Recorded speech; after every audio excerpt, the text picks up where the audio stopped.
Hi అందరికీ నమస్కారం. ఈరోజు కాటన్ ఫీల్డ్లో ఉన్నాము.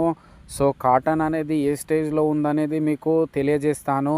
సో ఇప్పుడు చూసుకున్నట్లయితే కాటన్ ఇప్పుడు పత్తి పంటలో ఉన్నాము మనం. చూడండి, గమనించండి. ఇప్పుడు పత్తి చూసుకున్నట్లయితే మనకు ఇప్పుడు ఫ్లవరింగ్ స్టేజ్లో ఉంది. చూడండి, అంటే అక్కడక్కడ ఫ్లవరింగ్ కూడా స్టార్ట్ అయింది.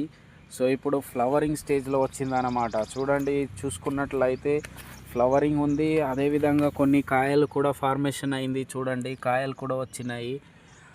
సో ముఖ్యంగా అనేది ఎక్కువగా ఇప్పుడు ఫ్లవరింగ్ స్టేజ్లో ఉంది. ఫ్లవరింగ్ నుంచి ఇప్పుడు కాయగా మారుతాయి కాబట్టి ఇప్పుడు ఈ స్టేజ్లో కొన్ని ఇంతకుముందు చూపెట్టిన విధంగా మనకు కాయ దశలో కూడా కాయలు ఫార్మేషన్ కూడా అయినాయి. మ్యాక్సిమం అన్నీ చూసుకున్నట్లయితే ఇప్పుడు ఫ్లవరింగ్ స్టేజ్లోనే ఎక్కువ ఉన్నది. చూడండి, కొన్ని కాయలు కూడా పట్టాయి ఆల్రెడీ. ఇప్పుడు చూసుకున్నట్లయితే ఇగో చూడండి, ఇక్కడ కాయలు కూడా ఫార్మేషన్ అవుతున్నది మనకు.